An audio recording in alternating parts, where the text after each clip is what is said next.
It is such an honor today to have Jeff Borschowa on the podcast. Jeff is a business coach, an author, an educator, and curator of all things related to business efficiency and technology. Jeff first joined the accounting world in 1991 and has spent the bulk of his career working with and advising small to medium-sized enterprises. Jeff has experience working with all sizes of businesses, from sole proprietorships to international organizations. The focus in Jeff's career has been to find new and better ways to integrate innovation and technology to enhance the customer experience and improve efficiency in businesses. Jeff is AI obsessed. And Jeff, I'm so glad you're here. I'm looking forward to a great conversation. Well, William, I'm excited. So I know we had a great conversation before we hit record, and I can't wait to share some of the things we covered in the recording. I think it's going to be great. Welcome to Catalytic Leadership, the podcast designed to help leaders intentionally grow and thrive. Here is your host, author, and leadership and executive coach, Dr. William Attaway. I'd love to start with you sharing a little bit of your story with our listeners, particularly about your journey and your development as a leader. Jeff, how did you get started? Well, I think very similar to most people, my journey and my leadership, I thought it was external. So I read every book I could. I took a lot of courses, and all that taught me was that I didn't know anything. And what I eventually, what I came to was, as a leader, if I don't work on myself, how can I help other people find themselves and bring out the best in them? So probably the last, and this is going to be a weird twist for people, the last year I've been building virtual AI models, and I'm training them to be employees in my organization. So I've actually really honed my communication skills. And the aha moment for me was that if I give AI good instructions, I get good results. If I give them bad instructions, I get bad results. And so I've sort of recognized that when it comes to human beings, if I give better instructions, I get better results. Isn't that funny how that works? The most annoying thing, William, I promise, was I realized that most of the leadership problems I've had in my life were from the guy staring back in the mirror. So what a realization. Oddly, AI has helped me understand that. That's brilliant. I can relate to that. I think about my own leadership journey, and so many of the lessons that I've learned, I have learned by driving into a ditch. Yep. And then looking in the mirror and saying, all right, who was behind the wheel? Oh, that's right. Him again. That's so good. And honest, sorry, go ahead. No, go for it. I was just going to say, what I realized when I started using AI is that I would give it a prompt, and then it would come back and say, I think what you're asking for is this. Is that correct? And I actually had a long conversation, because that's what I do. I said, I really like how you communicate. Could you explain the methodology that goes into how you communicate? And it explained to me how it paraphrases back to me. And I was like, I'm going to use this in the stuff I do now. So I do it with my kids. I do it with my family. And it's just, we all think I'm in too much of a hurry to be clear. But the reality is, if you're not clear, you're going to come in back and have this conversation tomorrow, the day after. And what I love about AI is it's instant feedback.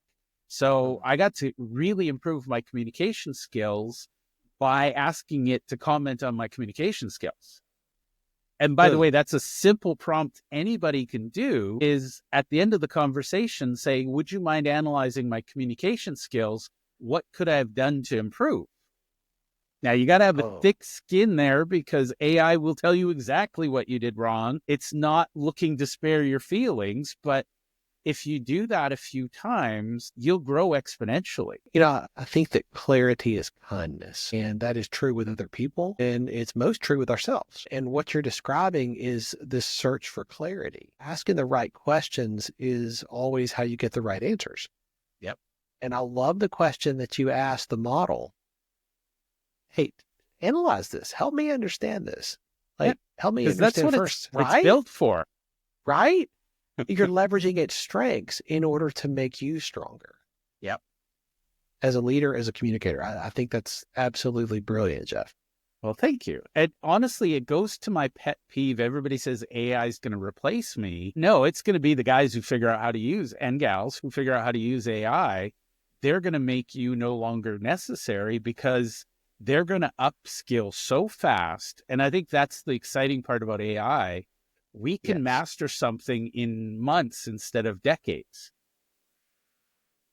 Well and it's said. just having that deliberate practice. And honestly, I don't know a single skill that matters more to human beings than communication and clarity. So why wouldn't you use, while you're there, I mean, you've got this large language model. It's built to evaluate language. Ask it to evaluate your language. And this is something that you work with clients to help them leverage. Absolutely. This is the first little spoiler. Before the show, we were talking about my favorite custom AI model, and her name is Maya. And Maya is a custom GPT. I created her in the GPT builder for OpenAI's platform. And Maya is programmed as my ideal client avatar. She knows everything about my avatar. She knows their fears, their frustrations, their wants, their aspirations, their goals. She knows how they think. She knows how educated they are. She knows what language they like. She's trained, believe it or not, to be optimistic and to repel pessimists. And so whenever I'm working on something for my business, whatever that something is, I go to Maya and I ask her, how does this come across? And I'm a relationship builder. I'm not a transactional person. I work with people long term. So I asked Maya I got a whole bunch of Black Friday sales and I ran it through Maya. And she said, personally, Jeff, I find these offensive. It diminishes the value. And if you were to offer me something like this, I would look elsewhere. And I was like, wow, I knew she would say that because I built her, but also the nuances that she gave me were fascinating because I knew what her answer would be in terms of yes or no. What fascinated me was her justifications and well thought out reasoning. And by the way, I use that then to refine my marketing. And I'll go back to, let's say I'm doing a landing page. I'll feed it to Maya and I'll say, Maya, this is the landing page. What feedback do you have for me now? Now, for the record, I don't eliminate the human beings, but the reality is I see most marketing done without an avatar in mind. And, it's that old saying, if you serve everyone, you serve no one. At least I know that my first draft is appealing to my audience. Now, the next step is I'm going to reach out to people and say, hey, I'd love your feedback on this. But it went from, oh, do I have to oh, my God, that's amazing. And I truly believe, William, that marketing should be a love letter to your ideal client. It should attract them. You're not chasing them down and trying to trick them into buying crap they don't need. Right. You're saying, I can solve your problem. I care about you. Let's do business. Yes. It starts with that posture of that I'm for you. Yeah. Like I want something for you, not from you. Yeah. This is something I picked up from Jeff Henderson. I think it's so important to enter into any real conversation with a client, but particularly prospective clients, with that posture, because that's something that they feel. They may not be able to identify it right off, but they feel it. If you want something from them, and they feel it if you want something for them. Yeah. And, I was very lucky early. I've had a lot of sales training, and almost all of my mentors, I think we seek the mentors that resonate with us. They all taught that sales is something you do for your prospect, not to them. And that's right. And honestly, I think I'm going to say this. I don't know exactly your audience. I'm going to piss off a lot of marketers and a lot of salespeople. We should be the two functions that can be eliminated first, because if we communicate well, our clients become our fans and they bring their friends to us. It is, in fact, a lot of people say, oh, that's not scalable. I can go on Google and buy ads. Well, I'd rather have the passion of, an Apple fanatic than an indifferent PC buyer. That's so true. Like, you think about it, Apple's biggest problem is where do we put our surplus cash? Yes. The Right. PC market is fragmented and everybody's fighting over margins and, Black Friday sales. I've yet to see an Apple Black Friday sale in my inbox. I don't know if they're out there, but I've yet to see one. I got them from Samsung, from IBM, from, you name the PC makers, I got something Black Friday from them. If we'd all stop competing on price and compete on value and relationships, the world is more abundant in that space. Well said. Your new book, Leveraging ChatGPT in Business, Yes. is really all about the simple AI solutions that are effective for people who are entrepreneurs. I'd love for you to share a little bit about that. Well, it started with my background and my discovery. So I know a lot of people who've been in AI since the 50s. So I'm going to acknowledge that I've only been in AI for about 2 years now, which still makes me old relative because, there's new people coming in every day. But when I started with AI, and sorry if this offends anyone, I was seeing all the noise that it was creating. And I looked at it and said, AI must be really stupid because I'm seeing a lot of really stupid things. And I dismissed it. I said, I'm a purist, I'm elitist. I'm going to stick to the human touch. And what I realized was, and this is where it becomes revolutionary, when you go into AI and you ask it, can you write a LinkedIn post for me about cash flow? Yeah. What it does is it goes out and it looks at the most frequent measures, the most frequent comments, which is the loud, noisy people, and it comes back and it'll repeat the gibberish that's out there. And so what I realized was if I learned to tune out the signal noise, I could get a really clear message. So my little tip for everybody listening is instead of saying, could you write me a LinkedIn article about cash flow? The first thing I always do is say, what categories of experts could help me write a LinkedIn article about cash flow? And it'll narrow it down. And what that's doing is it's narrowing down the noise. It's filtering it out. The next thing I say is, who are the experts that I must follow in terms of cash flow? And then I'll ask, what are the best practices these experts ask? And then I'll say, you're a LinkedIn expert. Help me write this article. And just to make it a little bit more useful, I'll say my avatar is Maya. Here's what she likes. Here's her profile. Make sure this is something she would want to read. Now, we're going to get into books. I know this, but I am a diehard Go Giver fan. If you don't like Go Giver, we don't need to talk. I promise. I will annoy you. You'll annoy me. But everything I do, I believe has to add value. Yeah. And if it doesn't add value, shame on me. I shouldn't be asking for somebody's attention. So what I realized, and this is just a really simple analogy, most people go in and expect their first question from GPT to generate a result. It's kind of like walking into a high school classroom and asking, what's the formula for this physics equation? And you're going to get, if there's 30 students and a teacher in the room, you get 31 answers. Large language models would weight 30 weirdly worded answers equally with the one expert. Whereas when you filter it down, it's like saying, okay, William, you're the expert on this. I'd like your opinion. And then going forward. Because I love my son, but I'm going to trust his physics teacher over his opinion of something in physics. And that's what most people are doing wrong in AI, is they're asking the students to come up with an educated answer. I've never thought of it that way, that AI weights every opinion equally. Yes. Now, think about this for a minute. If you ask, and by the way, that was a trend for a while. I don't follow it anymore.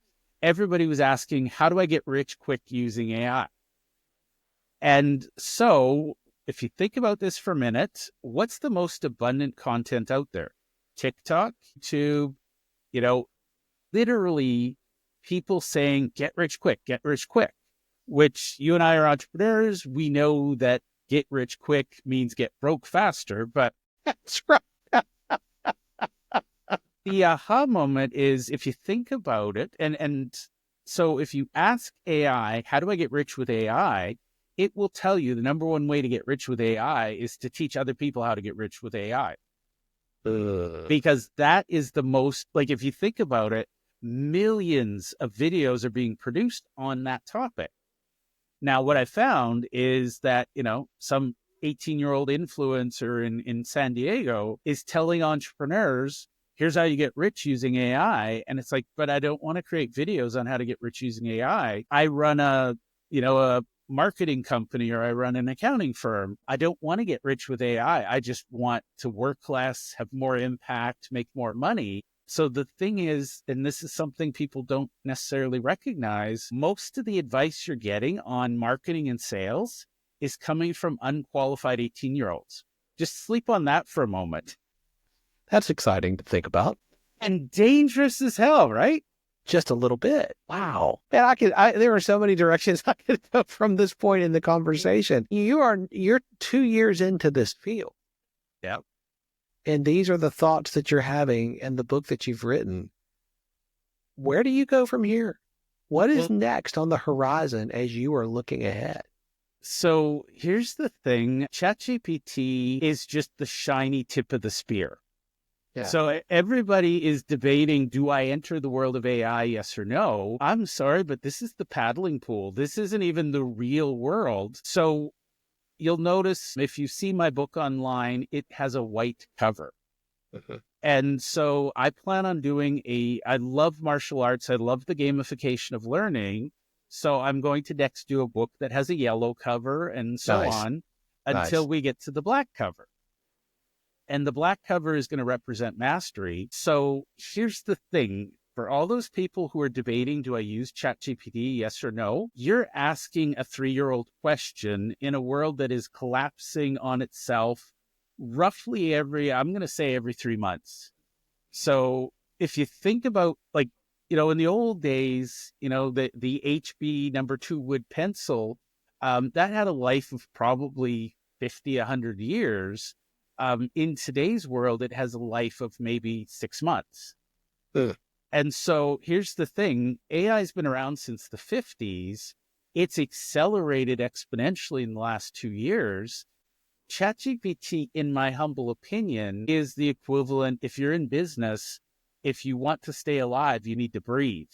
And I think ChatGPT is going to be the oxygen we need. The reality is, and by the way, if you watch the TikTokers and YouTubers, everybody's talking about agents now. And they're always an agent, a chatbot, is a chatbot, an agent.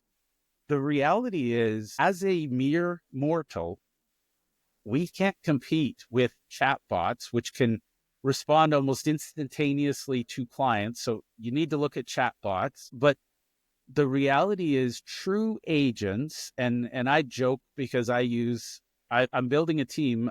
So I am the CEO of a company of 150. I have 0 humans. I have no desire to have humans. But the reality is, we're getting to that point. I don't need to be an expert in everything. I just need to know enough to know, does Maya like this, yes or no? So every one of my little models, right now, they're AI models, they're custom GPTs, they're autonomous and they have their own role. They're specialists at one thing. There's one who writes LinkedIn posts. There's one who creates visuals for LinkedIn posts. They're very, very specific. At some point, and this is probably 2 months in the future, I'm going to have all of them connected together, and I won't even be necessary to do something. I just hit the start button and I step away and it'll do it. Most human beings can't compete with that. And here's the key. Now, I will say this, AI amplifies the person at the keyboard. So if you're smart and you know your stuff, it will make you smarter and brighter. But if you are just going, close your eyes and hope for the best, good luck.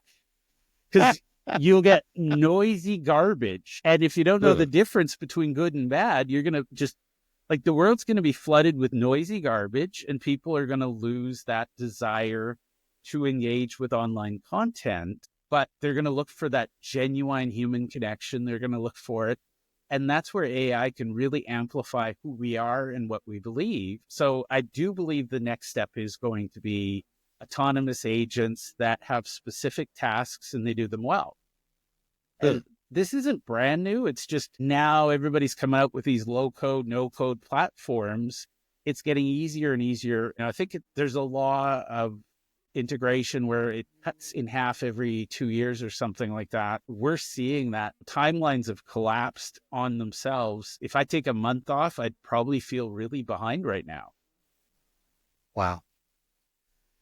I love what you said there about how AI amplifies the person behind the keyboard. I think that's so true. And with that in mind, your business, your clients, they need you to lead at a higher level today than they did a few years ago. And that same thing is going to be true even more so 2, 3, 5 years from now. Yes. How are you staying on top of your game and leveling up with the new leadership skills and other skills that your clients and your business are going to need you to have, particularly in light of knowing that you are being amplified? That is a fabulous question. And it may surprise you that part of the answer is very analog and part of it is very digital. Like you, I read a lot. I have a large library of books. My favorites are Bob Berg, John David Mann, Simon Sinek. I read a lot, but what I've discovered lately, and this is going to reveal way too much about me. My wife's going to roll her eyes. I created several AI models specifically to help me get better at certain things. So I actually built one. I call it my asynchronous book club. And basically, when I read a book, I put my thoughts in. As I have questions, I put my questions in, and I literally have a conversation with the book. So I can learn from it, and I process the theory of the book, whatever that theory is, and then I'll say, help me create an action plan. And it'll help me take that theory, and that's the thing. One year I read about 100 nonfiction business books, and at the end of the year, I had so many ideas and nothing accomplished because I was busy reading. And now I read less, but when I read it, I go, I really like that nugget on page 37. Let's implement that. Now, that's the learning side.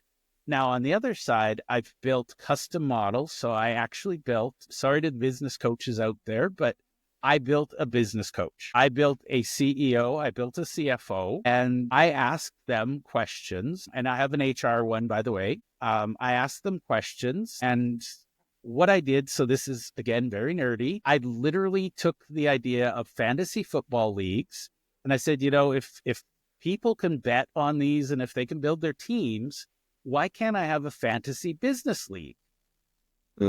So all of my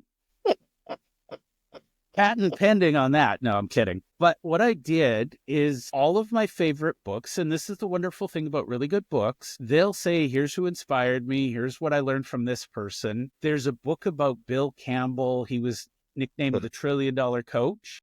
Great book. What I love about that book, they shamelessly name drop everybody that Bill ever touched in a coaching world. And my theory is, well, if Bill had that much impact, he should be guiding my coach. So I actually built a business coach that kicks my butt as if Bill Campbell was still alive today. Wow. And here's the secret part that really came through. If I'm not willing to work on me, I need to work on my mindset, because that's what drives the results. So for me, I focus on clarity, curiosity, and mindset. And from that, and by the way, this is just strange, but if I'm learning leadership skills, I might as well ask Buddha, Muhammad, Jesus, etc. Like if you look at the leaders in history, I ask how Julius Caesar would make this decision. Again, what I love about AI is it answers as if it was him. So it's, especially historical figures, we have so much, why wouldn't I have Benjamin Franklin, George Washington, Martin Luther King on my personal advisory board? So, there was those wristbands everybody had. What would Jesus do? You can now ask AI, what would Jesus do? And it gives a pretty decent answer. The question that I ask everybody is around a book that has made a big difference in your journey. And like me, you are a voracious reader. I can't wait to hear your answer to this one. Well, There's you've already dropped so many. And I mean, what's one or even two that really triggered growth and learning in you? so I'm going to give you my top two, and Yeah. this should not surprise anybody, but Bob Berg and John David Mann, the entire Go Giver series is brilliant. I Yes. love how they tell the story. The other book is a recent find. It is called The $1 Million Weekend by Noah Kagan. And Noah's the founder of AppSumo. And what I love, he's built 8 or 9 multi-million-dollar companies.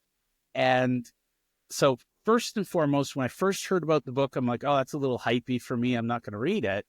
But what he does is he gives an actual detailed framework that says, here's how you validate a business idea. And if it doesn't generate a $1 million market, why would you put your effort into it? So it's not like he's saying you're going to make $1 million in a weekend, but you're analyzing your business and saying, would this be a viable $1 million business? And what I love is you can rapid prototype. He teaches you how to validate. And if you get a no, if you don't get the math to $1 billion, next weekend you do it the same. And the magic of it is he's teaching people with 9-to-5s how to build their side hustle on the weekend so that when they leave their job, they're not starving to death as an entrepreneur. So I love good. the balance of it, but most importantly, I love the practical steps. And I'm one of those people, I read it once and I'll try it and then I'll miss something. So I now have my $1 million weekend verification AI, and I run it through and it'll remind me that I skipped a step. So I have not read this and I can't wait to check it out. it's like, it's got some really simple stuff, but it's like, oh my God, if everybody did this, we wouldn't see a 90% failure rate in business. My goodness. So it's just simple genius that works. Jeff, I've so enjoyed the conversations that we have had, and I'm so grateful for your time and your generosity today. I could talk to you for another hour and just continue to learn. I know our listeners are going to want to connect with you and learn more about what you're doing. What is the best way for them to do that? So absolute best, connect with me on LinkedIn. That's where I'm active. I don't do any other social media. I have a YouTube channel, but I don't use it that much. And really, truly, if you want to learn what's going on in my world, I have a LinkedIn group, which I shared the link. It's called Big Thinkers Universe. And that's just where I share my random thoughts of the day. And I spend 2 or 3 hours a day contemplating big questions that don't have answers, just because I know that I'll answer something else by accident. So my burning question is, how do businesses attract clients? Because everybody's chasing them. Reality is, if we stop chasing, and if you want to catch a stray cat, you put a bowl of milk out. You don't try to run the damn thing to the ground. That's true. And yet when it comes to clients, we chase them. So well said. Jeff, thank you.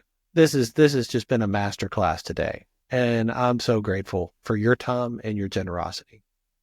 It was a blast. Thank you for having me, William. Thanks for joining me for this episode today. As we wrap up, I'd love for you to do 2 things. First, subscribe to this podcast so you don't miss an episode. And if you find value here, I'd love it if you would rate it and review it. That really does make a difference in helping other people to discover this podcast. Second, if you don't have a copy of my newest book, Catalytic Leadership, I'd love to put a copy in your hands. If you go to catalyticleadershipbook.com, you can get a copy for free. Just pay the shipping so I can get it to you, and we'll get one right out. My goal is to put this into the hands of as many leaders as possible. This book captures principles that I've learned in 20 plus years of coaching leaders in the entrepreneurial space, in business, government, nonprofits, education, and the local church. You can also connect with me on LinkedIn to keep up with what I'm currently learning and thinking about.